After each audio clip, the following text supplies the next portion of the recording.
and welcome to another episode of Fashion Made. Today I have the pleasure to be joined by Arthur Kononuk of Tentree. Arthur, hello. Hi, great to be here today. Well, thanks for joining us. We obviously have an incredibly important topic of sustainability to talk about today.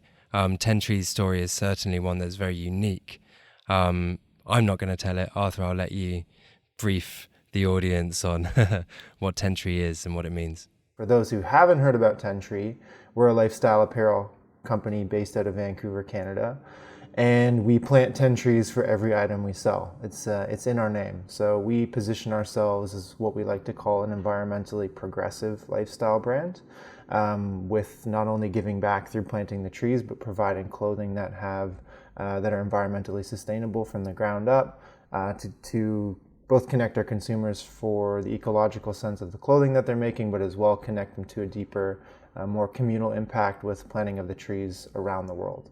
Fantastic. So it's not just about using sustainable materials or sustainable practices, but actually also after that, there's another side to the story. Well, that's the funny thing, I think, with our origins of a brand. We started out as a tree planting company. So two of the core founders had early in their younger days, they were running a tree planting business, and that was something that was very familiar to them. And as they kind of grew up and got to be able to explore the world more and be a part of different communities, they realized that they want to find a way to give back. And that's where the 10 tree piece came in, giving back through something that was familiar, planting the trees. Then the clothing kind of was a spawn of that. So from there, it only kind of made sense to, create the most sustainable clothing to go along with the fact that we're planting 10 trees. That's really cool. I would have definitely thought it was the other way around when I heard of the company and the way it's set up. It's interesting. Yeah, I think that's one thing that really separates us as a brand from what's going on in the world today. And obviously, we encourage sustainability on every front, but what we find are a lot of brands kind of going backwards now and becoming more sustainable and adding on that give back component to their brand because it's like trendy per se for them anyways. But for us, the difference is it's built into our DNA. It's our brand name. It's something that we started with foundationally as owners of the company, and it's something that we're going to continue to focus on first, which is planting the trees. Okay, so whereabouts, in which countries do you guys plant the trees? We plant trees.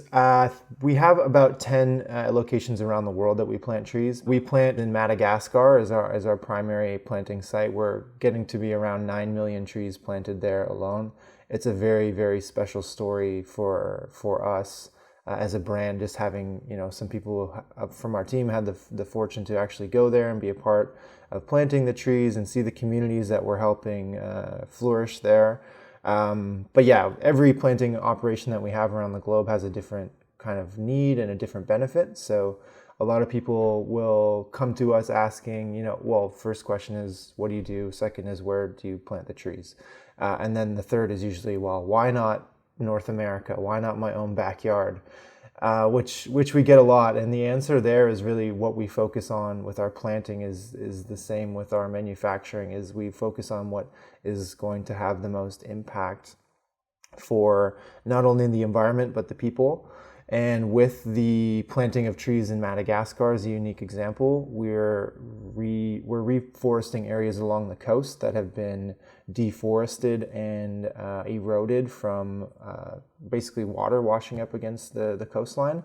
So that tree line around the coast is actually being eroded, and then the soils getting pulled, so there's not any nutrition around the edge of the island. And studies are saying that in hundreds of years the island's going to be receding, it's meters at a time sort of thing, if they don't start planting these mangrove trees to kind of ground themselves, hold the soil in, and kind of become that defense mechanism for the island. But the other benefit is that it's bringing an ecosystem of fish back into the community. Yeah. So what was once a fishing community is now, what once was a fishing community, the fish had gone away.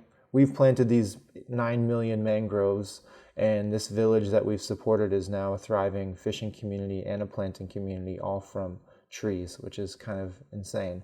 Yeah, And then that's you've got the amazing. added benefit of all the carbon offset things, and those are the icing on the cake. But for us, it's like a holistic approach of how can we plant with the most possible impact. And there's stories like that around. I mean, we could probably talk for 2 hours on just the planting sites alone. But yeah. Well, I'm sure there's lots more to get into it. I mean, mangroves are an amazing thing. They're amazing for birds as well, obviously. And, these natural biosystems help one another. So, yeah, it's incredible. As you say, we could talk a lot about that. I think really from our perspective, I'm really interested in not just the future of what Tentree are going to do, but also what technology maybe can help you achieve those goals as well. Obviously, for Pi Apparel, a lot of our focus is on the technological side of things. So something I wanted you to touch on a little bit more is perhaps how things like blockchain can help your traceability in this area as well. I mean, is that something that you guys are looking at? Sure. I think, yeah, it's funny because there's those, the catchphrases that are like really, really trendy. Everyone's talking a lot about right now, but not everyone knows what the hell it means. Yeah, I just had a Obviously, podcast with Janet Liriano. I listened to it. Yeah, it was Yeah. fantastic, actually. It was a great educational piece and maybe a little prelude for, conversations to come. So for us, what I think are really a key effort with what we're trying to do is build traceability into every aspect of our business. So there's a lot of give back brands that will provide, something, a tangible offering, like whether it's, taking waste out of the oceans or giving a pair of something to someone in need.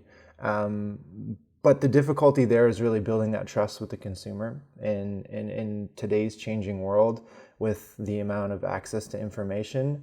They want to know. We get the questions all the time. They want to know specifics. We do right now the best we can in terms of providing that detail. So every item that we sell actually comes with a unique code that is associated to their trees, a token, you could call it, hinting to the blockchain piece.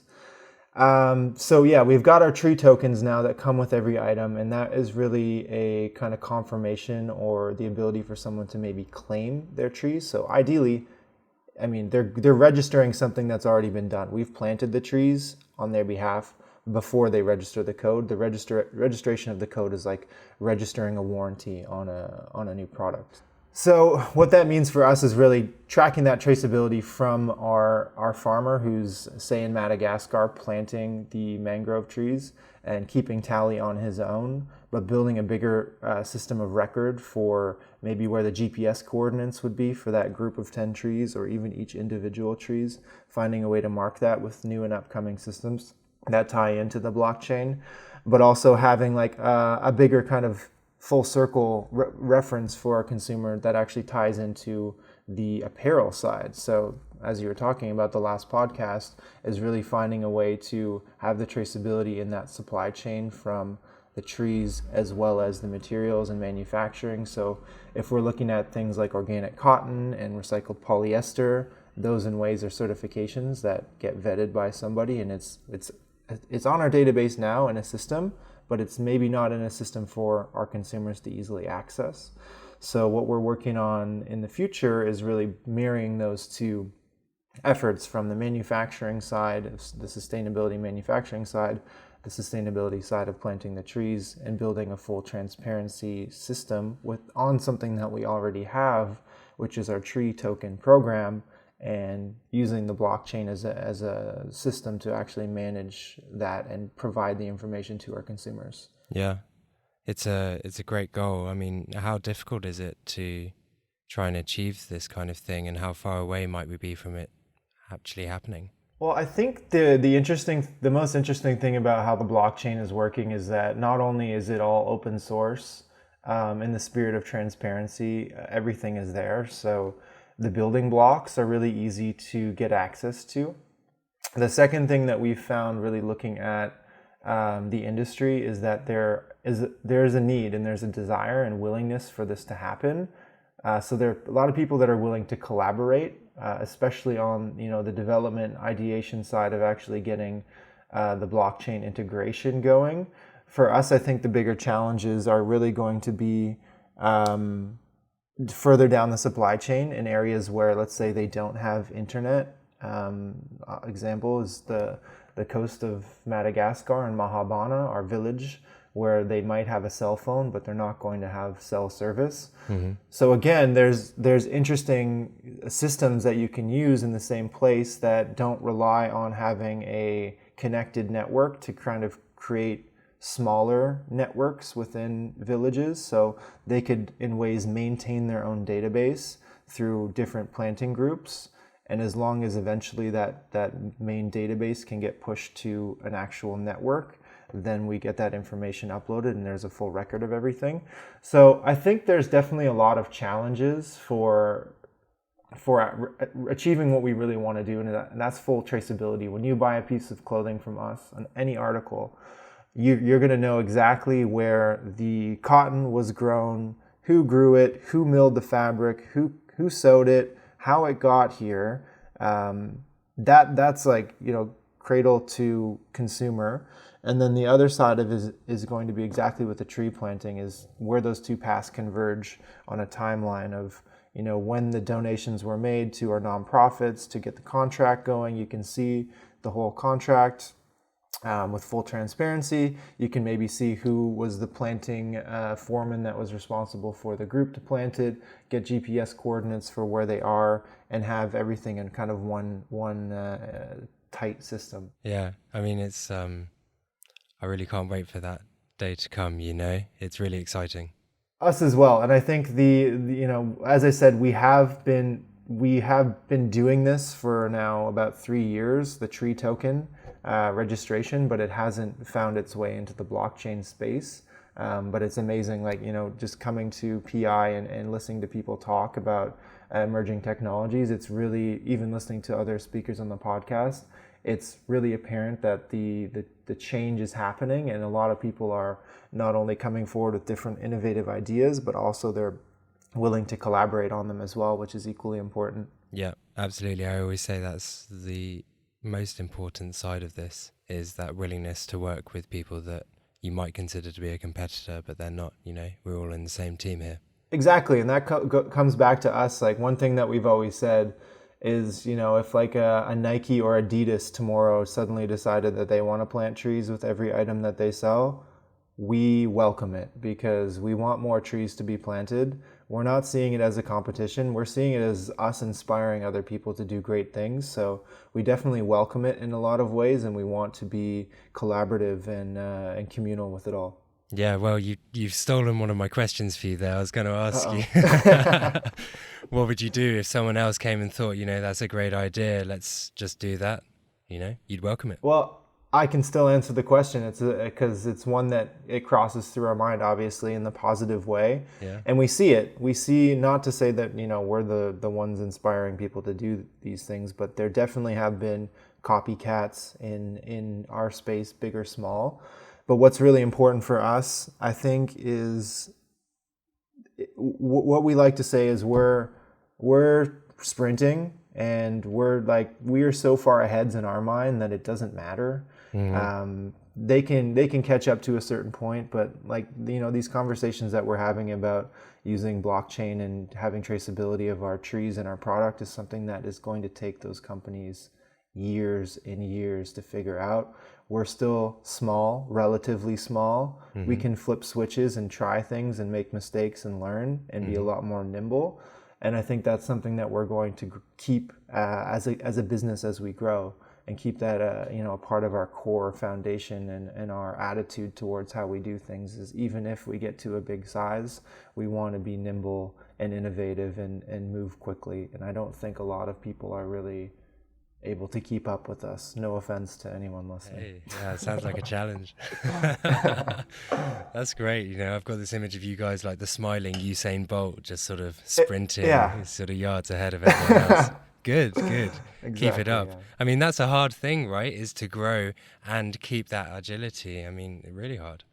Yeah, I think it's honestly it's a part of an attitude of the people that we bring on, and what we're starting to learn with building our team from what was once 5 people to up to 50 today, which is crazy to think. And you go in the office and there's there's people that I haven't met yet because they're new and I don't even know what they do or their names. That thing happens. But anyways, the important piece really is that I know everyone on our team is passionate about what we're doing. They love their jobs and they love what we are doing as a company to support other people. And that's a fire for us that is going to remain lit so we can keep being that Usain Bolt at the front of the 100-meter race with a smile on our face, because people have that fuel. And I see it every day. That really naturally leads on to, I guess, the social, I don't want to say buzz, but I will, around you guys as a brand, as an identity, as a community almost. I mean, are you guys building that kind of ethos with your customer base as well? Definitely. And this is a really interesting one for us, being, again, a smaller business in comparison to some others. We have been able to really, really grow our following in ways that these other brands haven't figured out yet. We're looking at brands that have been around for 20 to 50 years that have the resources, the scalability. They have global or international following, but they don't have the engagement and the community drive that you see. Not only us, because that would be definitely just ignorant. There's a lot of other smaller brands that have big followings. But us, comparatively to a lot of clothing brands, we've got a ton of people supporting us. And what I think it really comes down to is part of what you just touched on, is that ethos piece where we look at our social media as a channel to communicate our values as people, not to sell people things. And I think that's the biggest mistake that I see from other brands, is that social media is just, it's the free magazine ad that they can just put a product in and hopes people will see it, like it, and buy it. For us, it's really a channel for conversation, ideas, inspiration, and the product finds its way in there, but in an organic and natural way. Yeah, absolutely.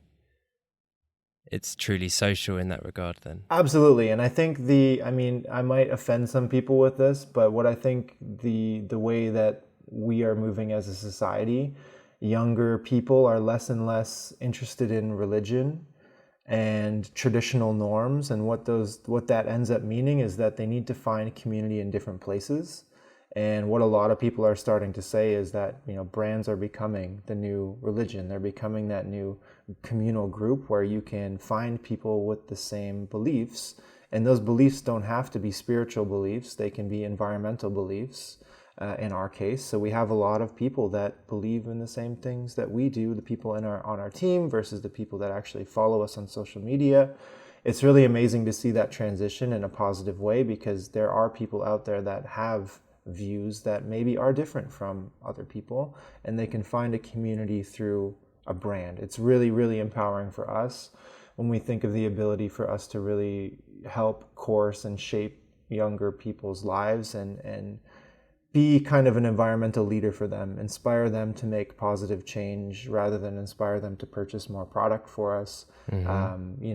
Simple things like how they're washing their clothing, or how they're setting their thermostats, or being aware of single-use plastics, making conversation around those, and seeing the buy-in that we get from the younger generation is it's really, really inspiring. Yeah, I bet. I don't want to leave the oldies out either, because I see, they're I'm sure that there are, people of all generations, even if they've lived their lives in one way beforehand, are coming round to that way of thinking, are changing their mindsets as well. I know that I've changed my mindsets on all these kinds of things environmentally over my life because of nature and nurture, I guess. And this happens to all groups of people. And I think that movement towards a more sustainable, environmentally friendly, circular way of living is something that huge swathes of people are doing all over the world, and it's great to see companies like yours, really sort of championing that. It's great to see. Absolutely, yeah. And you talk about old traditions as well and rebelling against them. I guess the youth have always rebelled against the old ways, but never more so than today. Exactly. And that's really for us, even the way that we started our business, we looked at it as in ways when the idea was formed in 2011 in terms of being a rebellious act. It was something that was different than everyone else was doing. And to be honest, from the people that we told, they thought we were crazy hippies. And to say that is like in our space, we're far from being those crazy hippies that you'd see in the 70s or 60s. Mm-hmm. But it's at the time was rebellious. And to your point, there has been a massive adoption globally for sustainability in different avenues, and it's really fantastic to see what brands like us are being able to do is really bringing that to the forefront and making it kind of a socially accepted or the social norm that these are things that you should be thinking about, making it more of a conversation piece so that, again, it doesn't have to be, you're right, the younger generation. They're the ones who are most vocal about it when it comes to the social space, but we have equal interest from our own employees, from friends and family, from our customers that are writing about how they're inspiring their students at school, like if teachers, for example. It spans in many different ways, and it's actually really incredible to see this movement that's happening right now. Yeah, when people talk about sustainability, and I've spoken with a few people about this, a quote I always like to say is there's a lot of noise but not a lot happens, and I guess you guys have made meaningful change, and by the sounds of it are aspiring to make even more meaningful change in the future. A question I have for you, Arthur, is with such terrible practices going on, especially within the apparel industry all over the world, is one of the first changes we need to make is just to stop those practices rather than being this ideal version of a perfectly sustainable circular brand business, just to stop all the terrible waste and dyes and pollution and all of this kind of stuff and just trying to ease that. That's got to be one of the goals for us as a society first as well, right? Absolutely. And it's a really tricky one. And by no means, for everyone listening, do I think that we're on some high pedestal of like being the sustainability gods. We are working on things just as much as everyone else. But I think to your point, I think it really comes back to consumer behavior that is being the most important piece of this puzzle. Because people are going to always find the least path of resistance, and for the most part, that has always been the most unsustainable one. So for us, what we really focus on is inspiring people to have behavioral change. And I honestly think that's happening not just from brands like us, it's what's happening in general. People are being more aware of the things that they're consuming, whether it's apparel or food and goods, whether it's the energy that they're using in their homes. People are being more aware of it, and what it really comes down to is that everyone has the ability to vote with their dollar, and the more that people vote with their dollar on things like Tentree and similar brands, the less that those other brands are going to have a market share to even be relevant anymore. So I wouldn't say that it's necessarily about us concerning ourselves about the big offenders. It's really about how we can just stop using them and stop relying on them in ways. And that's what I think, like, Tesla being an excellent example of that, of a brand that everyone just loves for who they are. Not everyone owns a Tesla, but they love their mission as a brand. And that kind of goes back into that piece that I was saying about religion. People are finding that in brands like Tesla that believe in like the future in a different way, and that's really inspiring people to take actions outside of how they drive to work or what car they purchase. It's that they're a part of that vision that, let's say, Elon Musk has. Kind of in the spirit of Tentree, I want to circle back to the roots of when you joined the company and how it's been growing from that time to where you guys are now. I never in my life imagined that we would grow to be who we are today in such a meaningful way and see. I've had the fortune to go to our planting site in Haiti and see, the lives that are being impacted there. We've had members go to Nepal, to Madagascar, Malawi to actually see and be a part of that. Oh, fantastic. And it's amazing. It's like, that's the icing on the cake for all of us, is the work that we do to build something, to build our own community and our own employees and have the positive impact that we're spreading through social, but to actually go and physically see the impact that's being made globally is just something that I never imagined in my life. Yeah, I bet. And it doesn't sound like it's stopping there. Well, our goal is to get to 1 billion trees by 2030. Really? That's our big, hairy, audacious goal as a company. So we've got plans on how we want to do that, but it all plays into that bigger piece of sustainability. And with us actually planting trees, it needs to be done in a sustainable manner. And we like to do it through communities where they are benefiting, in, as I said, in many other ways, but they're also taking ownership and protecting and caring for the land and the trees. So we have a lot of great ideas on how we want to get there, and that one bigger piece is really sharing the story in a deeper connection with the consumers through that tree token registration, and really seeing the whole story from the trees that were planted when we were selling stuff out of cars to out of the back of our cars to where we are today.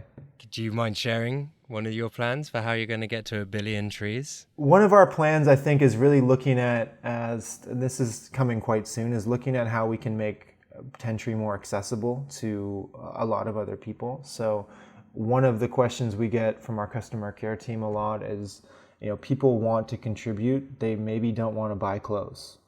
How can they do that? So there's a few options. There's one where we can allow people to just pay for trees to get planted directly and not purchase anything. There's ways that other companies can be a part of our planting story by maybe collaborative opportunities. And then there's ways of making products that are maybe less apparel focused and less driven by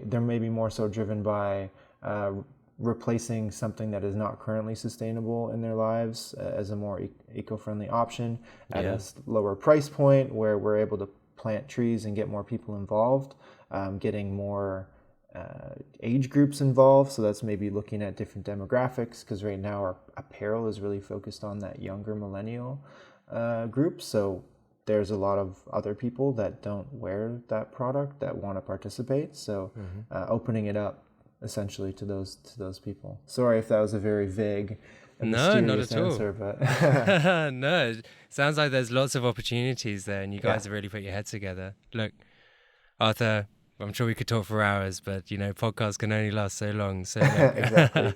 Let me just say thank you. Amazing to hear some more about Tentree, how you've got to where you are, and all your great plans for the future. I can't wait to see it happen. Thank you so much as well, David. It's fantastic for us to be able to share our story to other people and hopefully inspire someone out there to start making some positive change with their day-to-day.